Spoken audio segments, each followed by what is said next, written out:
On a day like today, when the markets have completely collapsed, the biggest in history, $2 billion over the last 24 hours have been liquidated, you're probably trying to find answers to the market.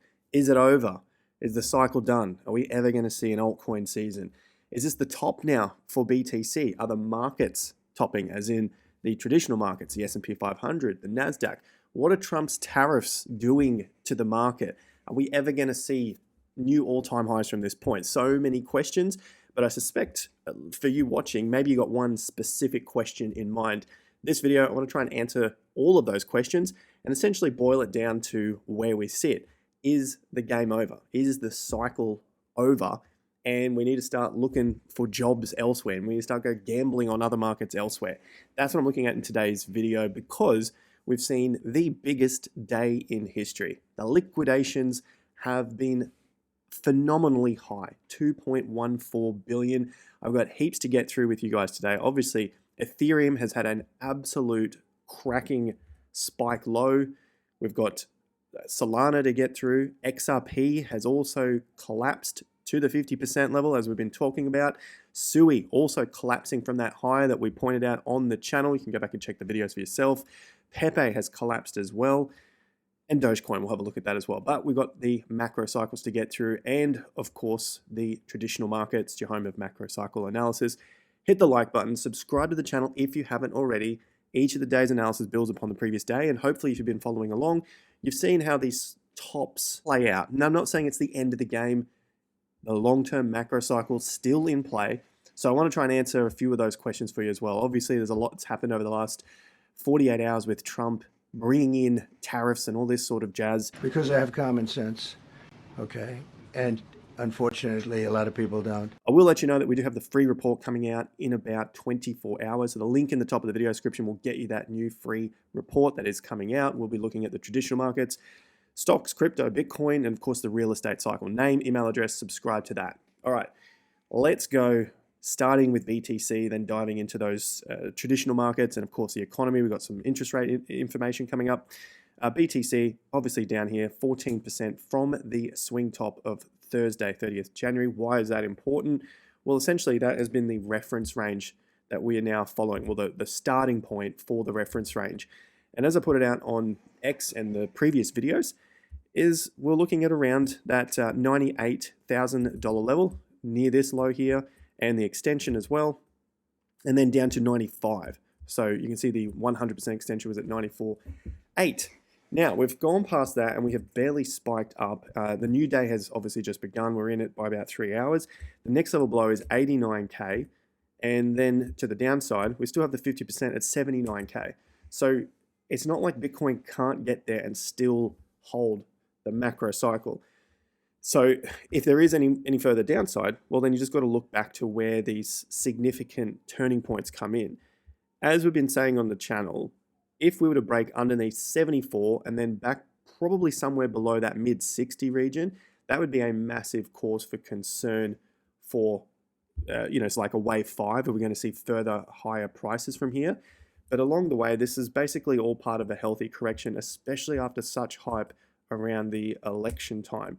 So if we are starting to see further downside for BTC, but if we're looking for prices down around 89, maybe in the low 80s or even high 70s at the very worst there, towards that 50% level, I like the look of extra buying for BTC for that move to the upside if it is to get there. That's basically a buy the dip opportunity. However, you still need to have stops in play because it can dip to the mid and high 70s, maybe even low mid 80s, right? But then if it keeps going, that's game over, and you need to start looking at, okay, well, I'm going to take a small loss here because if it is game over, the game would go a lot further to the downside. So that's what I wanted to start with here, just looking at those price points and trying to identify whether the game is over or if there's further upside. We'll get to the altcoins, but I think it's important that we have a look at the crypto data and then, of course, the traditional market data as well. As I said, the liquidations, they just keep skyrocketing here. Total collapse, biggest combined 24 hours in history. And on the 9th of December, we saw $1.7 billion of liquidations. The 5th of December, so exactly two months ago, you saw $1 billion. So that was the biggest day in history back then. And just 2 months later, we have doubled that now to $2 billion of liquidations in a 24-hour period. And basically, each of the days you see about 1.1 and again, 1.1 billion. So that's why we're getting very close to that 2.2 billion over the 24-hour period. Is that a bad thing? Not necessarily, especially if the price remains in a long-term uptrend. As we've talked about with the prices for BTC, anything under that sort of low to mid 70s, that's where you could be concerned that the trend is changing for the long term, that is. In the short term, it's a healthy correction back towards roughly those 50% levels that we're looking at. As we're filming, the liquidations continue to rise here, 2.16 billion. It just keeps going up at this point, and we're starting to get into, well, now it is the second highest day in history, just behind the 9th of December, which is an interesting time frame here, because today is exactly 60 days from the first $1 billion liquidation day. The reason I like that, or looking at these time frames, is that we see roughly this sort of 30, 32, 34, this sort of monthly period where Bitcoin seems to turn. Now, it's not the final turn, but if we're getting extremely fearful on this bar, just looking at history, you can go back and test out these for yourself if you want to feel more confident in it for yourself. Just looking at getting extremely fearful on these days probably isn't the soundest thing to do, because there typically is a turn at these every sort of 30 to 60 days, if you will. Now, that will allow you some time to implement something else into your plan. Maybe you say, I'm going to sell on this rally. Maybe for you, it's buy this sort of dip opportunity, but I'll show you that in the charts in a moment, whether it is what I think anyway, buy the dip opportunity. Obviously, it's my opinion here. But essentially, I wouldn't want to make those sort of extreme decisions on these days. And I have done in the past, and it has backfired, you could say. But in the longer term, you're able to reposition yourself and get back in. That's the big thing that you need to do here. So August was a pretty big one there. I got out of some positions, but then was able to get back in September, because we got that higher low roughly 30 days later, and it was still extreme fear at this point. Now, one last thing on this before we get over to some of the traditional market stuff is the look of this dump and how similar it is to the August dump, and in some cases, that April dump. I think the April dump was a little bit too early now in hindsight. Obviously, the August dump was pretty much the low there, and then you had this high low form in September, so that's of 2024. And if you take a look at the total cryptocurrency market cap now, you can see that we've had this long movement here. I think it's roughly 40-ish days. There we go, 48 days from the top. This is for the total cryptocurrency market cap, mind you, not the January top that we just saw for BTC. And then we had this 3-4 days straight down into this spike low with extreme fear in the market. However, for the Bitcoin Fear and Greed Index, we finally hit 44.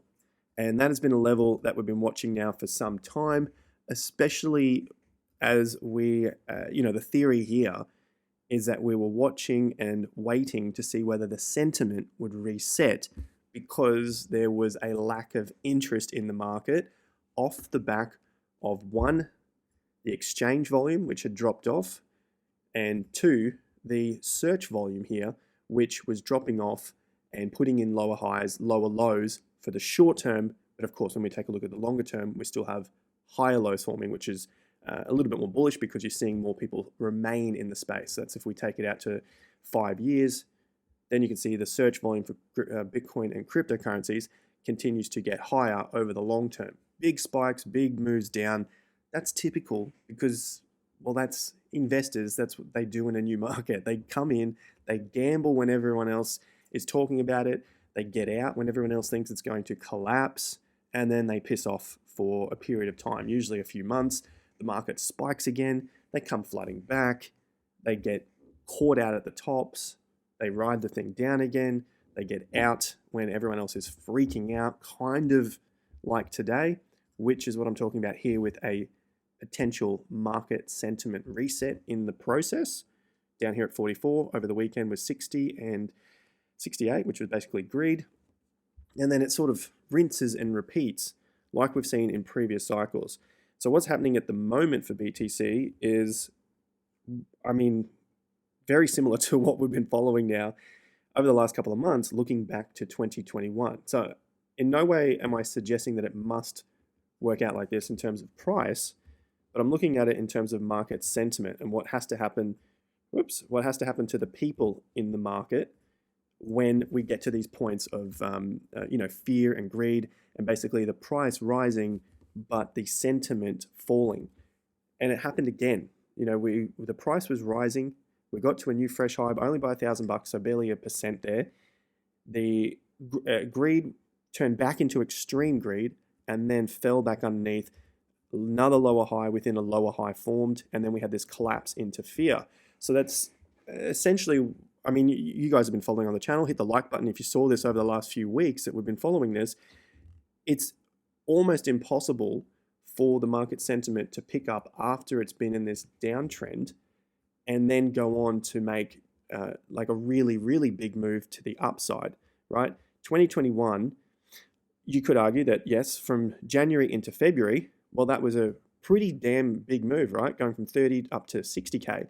But then from that point, you had lower highs on the market sentiment and the price really didn't go anywhere. You had some pretty severe drops, or at least the feeling of severe drops, right? But the price from 56 up to 64, 65 isn't that big of a deal for the longer term here. You're looking for much bigger upside to warrant the risk that you are taking in the market. The risk you're taking in the market is that this thing goes to zero, right? Obviously, some people don't think that's a possibility. Maybe they say, oh, it can go to 20 or it can go to 10 or 15, whatever it is. Just say, well, the price you're getting in, look at the percentage to the downside. The market sentiment, essentially it's in the process of playing out very similar to that particular market sentiment, which took some time to reset the overall vibe of the market, yet the cycle was not over. So as I said, going back to the intro, I'm trying to answer that question, had that bit of a, I don't want to say voice of reason. I want to say like just a calm understanding of what we can take from the market, take the data here and hopefully turn it into something more usable for our own trading and investing. That's the way I would look at this current move, right? Very, very similar to that. Okay, so I think we've spent enough time on that. Let's have a look at the traditional markets. And if we need to, we'll come back to that as well. We had the interest rate announcement last week. The Fed did not cut the interest rates. The meeting coming up in March, at the moment, it seems like they're not going to cut the interest rates. Let's see how this all adjusts over the next 44 days, because if we continue to see prices drop for the stock markets, maybe they'll reassess their targets at that point. But while the prices continue to rise, the asset prices were continuing to go up, it seemed pretty illogical to keep cutting rates when things were getting more expensive, right? The assets were getting more expensive. Day-to-day living there was still getting more expensive, but assets were also getting more expensive. So it's a rock and a hard place for the Fed at this point in time. Let's see what happens at that point. But this could also be a good time frame for the market to look to put in a low if it hasn't already. This sort of February-March period for a low, and that's what we looked at with the previous video as well. These last couple, where we were looking at some sort of Q1 that's not going to be as easy to follow as previous quarter ones, looking for a low, looking for an anchor point to come into the market, essentially like a reset in the sentiment, so then we can move forward from that point. And I think that's a really good one to get onto next with the traditional finance. We'll get through their charts here. Is this that I did a couple of days ago. Prices are exploding in plain sight in this final stage of the cycle. That is one thing. The other thing in the final stage of the cycle, which we've covered many, many times before, is volatility. Winner's curse phase is packed full of volatility because it's the late entrants coming into the market, whether it's the stock markets, whether it's the real estate markets, whether it's risk assets like Bitcoin and cryptocurrencies. At the end, more and more people come in and you see that wild fluctuation in price. And that's part of this winner's curse phase.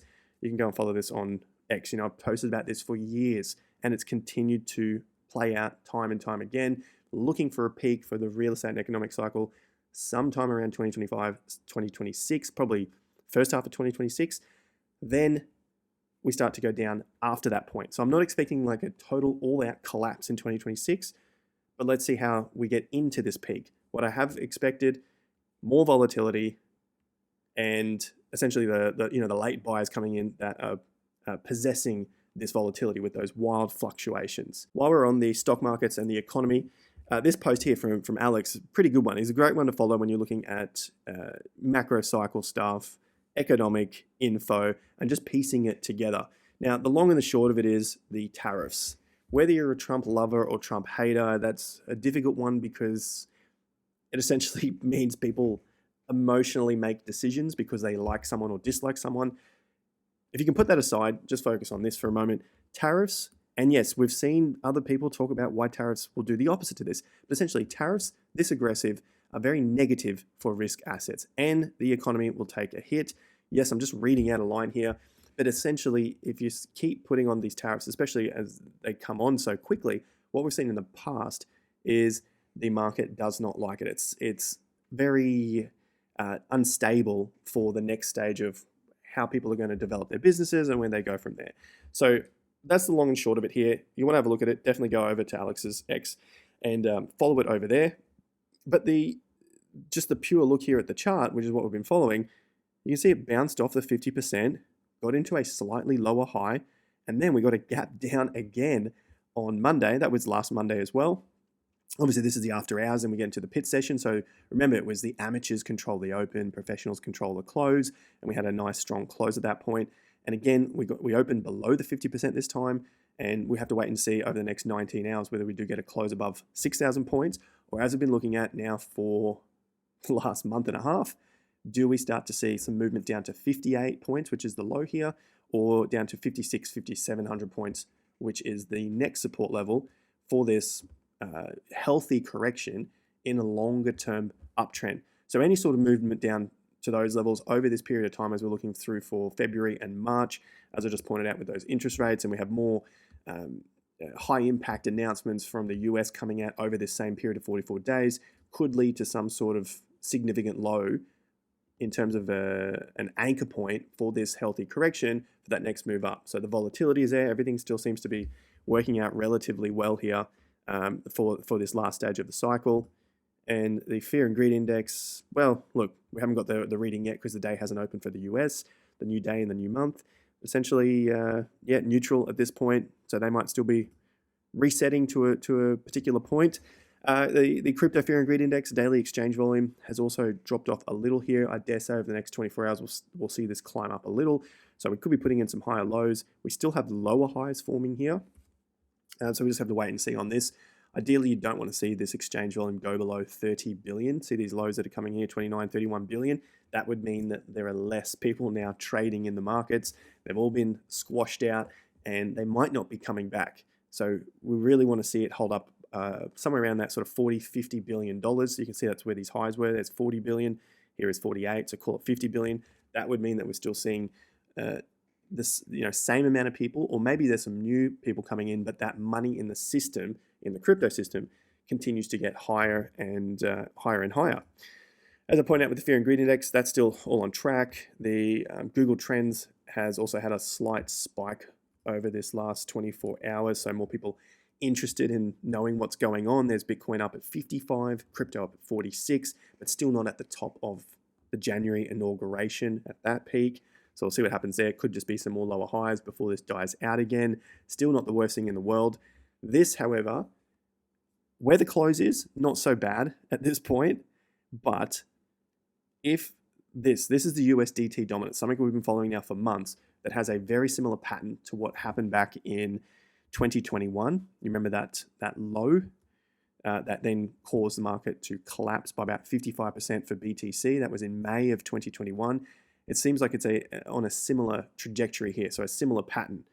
Let's have a look. There it is there. So that's something that has continued to play out over these last few months, when I guess some were still looking for this mega alt season to play out and take everything to the moon and Valhalla and all this shit that people talk about on X. I don't know what the hell that crap means.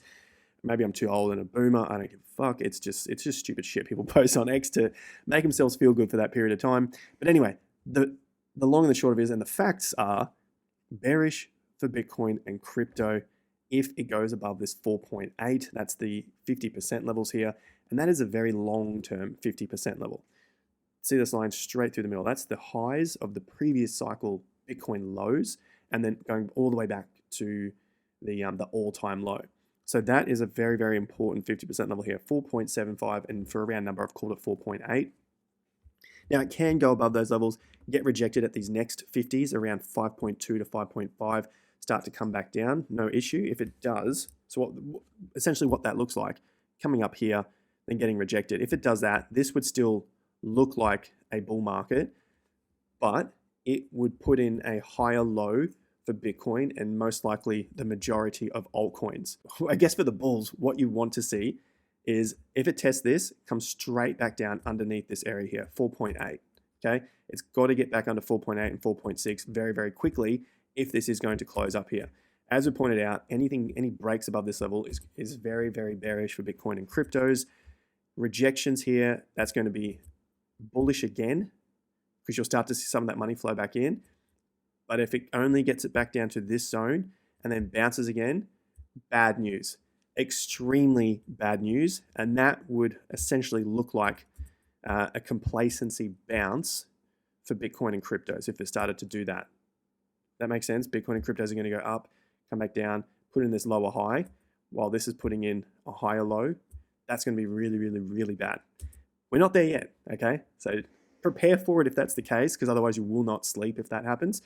For now, I know many people might not be sleeping and they're pretty much all done with the game. And ideally from this point, we see anything that comes up to these levels comes quickly back down and underneath 4.6 to 4.8. That's the closing basis for the USDT dominance, and then starts to break down from this level here. So once it gets, or if it gets past 3.8, 3.7%, then as the little red arrow here states, we should get an F-off massive bull market for Bitcoin, ETH, and anything else that's looking relatively strong. For now, this has definitely played out and basically crushed the market from that point. That's what I got here. This is the tweet. Just got a post here. Q1, rough times. Watch for a significant low in Feb or March. If we can get to that point for the overall cycle, then I think we've got a good base to begin from. Same deal goes for the NASDAQ here. It's been putting in those higher lows. It has gapped down. There's 20,600 points that we've been covering now for the last several weeks on the channel. And to the downside, for the long-term position to remain in a healthy bull market, basically 19,900. Yes, it can go further. This is my really important low that I don't want to see the NASDAQ get to, 17,400 points. So quite a long way away from 21,000 points at this stage. That would take it another 17.5% down. And from the high, that total move would be a 22.5%. So basically a bear market for the NASDAQ. So I think we're still in a relatively healthy position long term here, especially with the macro cycle still in play in that winner's curse phase. But as I said, the volatility tends to pick up. Even if the price swings don't look like they're picking up, you can feel it now. The feelings of the market just start to get out of hand for what essentially, technically, factually, are still lower highs, higher lows, which is an undecided trend. That trend is getting smaller and smaller, but the feelings, the emotions have gotten way out of hand over these last, month and a half here. Absolutely wild times. Now, the other couple of charts to have a look at for our Aussie viewers today. Look at that. Nice big dump down after a new all-time high last week, but that's typical after what we've seen in the last 24 hours. Trump bringing out his tariffs with Canada and Mexico. All this sort of stuff is just not going to be great for anyone living in the US that is still, that is sort of like on the border of struggling or in that sort of middle class. It's just going to make things more expensive. Anyway, I've got to leave that aside because people think that's like a dig at Trump and they get all really emotional about shit. It's just looking at the market overall, guys. Come on. So as I said in the intro, we're trying to answer this question, is the entire cycle over?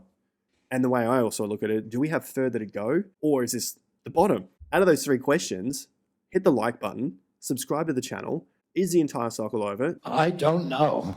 I mean, the answer to that is I don't know. No, not enough data at least to say that. And it doesn't seem like we're it doesn't seem like we're at that point for pretty much any of the macro charts, looking at the traditional markets, and of course for the total crypto market cap or Bitcoin. Nothing says that here. Midterm could be signs of a panic low in, or at least not too far from it, as I'll show you with some of these alts. And in the short term, not enough data there to say the short term whether this is going to be that final bounce and then head up to that 50% level. I'd want to see some closes above 50%, which was the previous swing bottom, and like that to tell us that, look, in the short term and over these days, this is the end of the bounce. Otherwise, bit of a temporary bounce, and we come into potentially a higher low. ETH had a ridiculous dump here over the last few hours. Drop it onto an hourly chart. You can see it was pretty much, the hour before last, dumped down to 21. And so the levels that I was watching for the price to be tested was 29, 27 at these highs. I said if it gets underneath that level, this is not great for ETH. It needs to grind around here now and not put in lower lows, and then eventually, relatively quickly over the coming weeks, get back above this previous top at 28, call it 28, 29, and then start to climb higher. Stays in here too long, I think you're basically at risk of then heading lower towards $1,700, potentially even these lows at 15. What we've done now is hit all of the targets to the downside. It's hit the 100% level at $2,700, and it's hit the 150% level of this range. So if you were, in your trading plans, you've got this extension in there, lower highs, and then it did hit that 150%. So we've covered ETH. They're the price levels to watch. They're the patterns to watch. That's the areas that you want to see closes for the bulls or rejections from if you're looking for further shorts. ETHBTC also had a freak dump to 2.3%. Could this be a low? Well, we've seen ETH do this multiple times on the way down. I'm not willing to call it the final low at this point. You do have a double bottom here at around 2.4% lining up. And again, when you see these sort of freak moves, it almost always at least holds the price up for a period of time. You can see here in August it had that dump and then took another month and a half until it broke down again. So that's what I mean by that short term and medium term. In the short term, sure, this could be a panic low, bounces, and then trickles out over the coming months again. Or that could be the final low if you start to see higher lows form, which we have not seen on this entire move down for ETHBTC. It is now into its 9th month of downtrend here for the ETHBTC pair. So that was also the ETHBTC pair. On the ETHBTC pair again, same levels, of course. I was just looking at this in terms of the time frames of this move to the downside. With our 7 to 10 day rule, typically you would see a turnaround or at least a pause within that 7 to 10 bar rule. I think I said day, but it's essentially bars depending on which time frame you're on. That's to let you know that things have become exhausted, whether it's exhausted to the downside or exhausted to the upside. So look for 7 to 10 bars in a direction of the time frame that you're watching for a potential change in trend or a pause. So yeah, ETHBTC could be the double bottom here, could go down that 1.6 back to where it was, kind of like what XRP BTC did, double bottom and then took off, which I'll get to in a sec. Solana, we've been covering this. These were two ridiculous days here in January when it burst up to $295. They were panic. Like subscribers have said, you saw this play out. You can be as positive as you possibly can, but the market doesn't care about your emotions at the end of the day. It's essentially about looking at the strength and the weakness. And the weakness, you can see here, underneath those previous tops. And as we covered it from this point, it's starting to break down from those 50% levels. Next level, we just said, well, $200 is there. And then you got back to these lows and this low here at 170 and 190. So at the moment, it's at 195 and it's in the essentially the previous accumulation zone. Hangs out in here. That's just going to take time to grind back. It breaks down from those lows at 180, 170. That then spells disaster back down to around 150, and then we'll worry about any other downside targets. So it's pretty much just, it hurts people way too much to keep talking about those prices, but stick around on the channel. Here it is, SUI. This was the top that we were talking about. Remember, we saw the pattern play out at the top, similar to the last top. It held out, it tried, failed, essentially a complacency bounce here, and then failed again. Let's put the lines back on. We got an overbalance in time and price, meaning the market went down longer and further, so longer in time, further in price than any other corrections in that entire bull market, and then basically collapsed. So we've got a price point now of $2.38, currently trading at $2.90, trying to hold the 50% level, similar to what it did last time. Okay, that was a 58% decline into this freak bottom. So see that dump into this level? It's almost exactly the same, guys. Check this out. This move into that panic low, another move into a panic low. Maybe we do get this really solid bounce. If you do, watch out for any sort of complacency levels, and then it continued to grind lower and lower into another couple of panic lows, right? So if you get these next couple of panic lows, I'd be looking somewhere around that back to either $1.60, maybe even $1.10, $1.20 at those previous tops, maybe back down into that zone. But we won't worry about those yet. Let's see if it actually gets back down to the $2 level, those previous tops, and then from the SUI that you sold out at these top levels, start to buy back in much, much lower. Oh, on that percentage, look at that, 58% dump into the panic low here of April, and what we've just seen now, a 55.5% dump into the panic low of Feb from that top. So it's playing out relatively similar so far. Let's see if that happens, or if we just get a quicker low and then start to grind higher if we are finally putting in another low, and then this thing starts to rise up from there. I don't know if it has to happen exactly the same as last time, so let's just play it day by day. At the moment, it's played out relatively the same.